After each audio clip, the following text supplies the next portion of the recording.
Shalom saudara, senang sekali bisa menjumpai saudara lagi untuk bisa membagikan kebenaran firman Tuhan. Dan mari sama-sama hari ini kita akan lihat kebenaran firman Tuhan dalam 2 Tawarik pasal yang ke-6 ayat yang ke-10. 2 Tawarik pasal yang ke-6 ayat 16 ayat yang ke-10. Maka sakit hatilah Asa karena perkataan pelihat itu, sehingga ia memasukkannya ke dalam penjara. Sebab memang ia sangat marah terhadap dia karena perkara itu. Pada waktu itu Asa menganiaya juga beberapa orang dari rakyat. Saudara, kemarin kita sudah membahas, merenungkan bagaimana kisah daripada seorang Raja Yehuda yang bernama Asa. Ketika dia melakukan sebuah kesalahan dalam kehidupannya, dia tidak lagi mengandalkan Tuhan, dia tidak lagi bersandar sepenuh hati kepada Tuhan. Sebaliknya, Raja Asa kemudian mengandalkan kerajaan Aram. Dia membayar Raja Aram untuk bisa menolong kerajaan Yehuda dari tekanan-tekanan yang dilakukan oleh kerajaan Israel.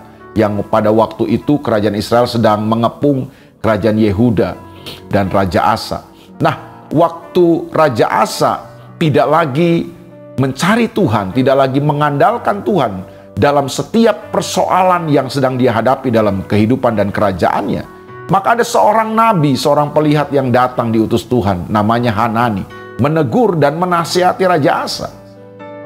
Tapi sayang sekali, Raja Asa yang sudah melakukan kesalahan, kembali berbuat kesalahan yang lebih fatal.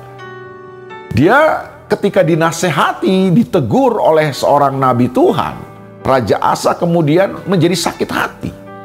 Dia menjadi marah kepada nabi itu, padahal apa yang disampaikan oleh nabi Tuhan itu merupakan sesuatu yang berasal dari Tuhan.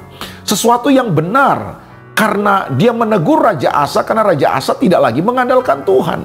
Tapi kemudian reaksi dan respon daripada Raja Asa, itu yang sangat-sangat menyedihkan. Dia justru sakit hati, dia marah dengan nasihat dan teguran dari hamba Tuhan itu. Lalu kemudian hamba Tuhan ini ditangkap, dimasukkan ke penjara, bahkan karena kemarahannya dia kemudian membunuh, menganiaya beberapa orang yang juga dianggap tidak suka dengan apa yang dia lakukan. Saudara, dari kisah ini kita belajar bahwa ada begitu banyak orang yang seringkali tidak mau ditegur, tidak mau dinasihati. Seringkali kita sudah melakukan kesalahan. Nah, Tuhan begitu baik buat hidup kita.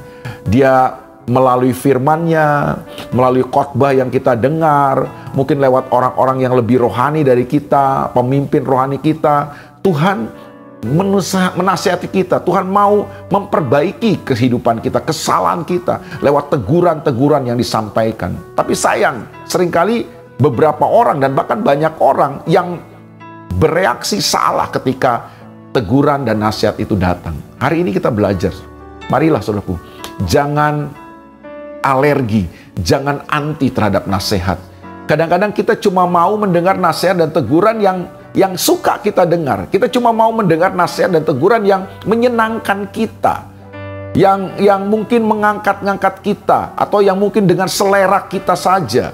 Tapi kita tidak suka dengan nasihat dan teguran-teguran yang mungkin sangat keras kepada kita datang. Hari ini kita belajar, saudara. Kalau Tuhan datang dengan nasihatnya, kalau Tuhan datang dengan tegurannya, itu karena Tuhan mengasihi hidup kita. Dia ingin membangun kita lagi. Dia ingin memperbaiki kehidupan kita. Itu sebabnya hari ini, jangan sampai kita berespon salah. Hormatilah, hargailah setiap nasihat dan teguran Tuhan dalam kehidupan kita. Bukankah firman Tuhan berkata, barang siapa yang kukasihi, ia kutegur dan kuajar. Berarti kalau Tuhan menasihati kita, Tuhan menegur kita lewat apapun, itu tandanya Tuhan mengasihi hidup kita. Dan percayalah, Tuhan datang bukan untuk menghancurkan kita. Dia datang untuk memulihkan kita, mengubah hidup kita, dan memperbaiki hidup kita. Belajar menghargai nasihat dan teguran dari Tuhan. Tuhan berkati saudara. God bless you. Mari kita berdoa. Bapa, ucap syukur buat firman-Mu hari ini.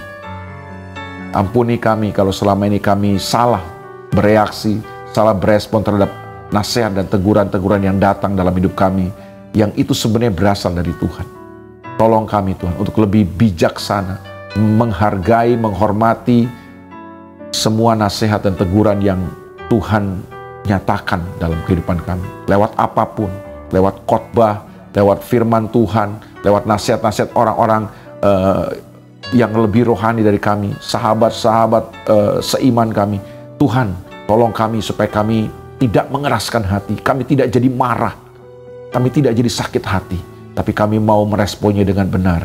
Kami mau terbuka karena kami percaya nasihat dan teguran itulah yang akan mendidik kehidupan kami lebih dewasa.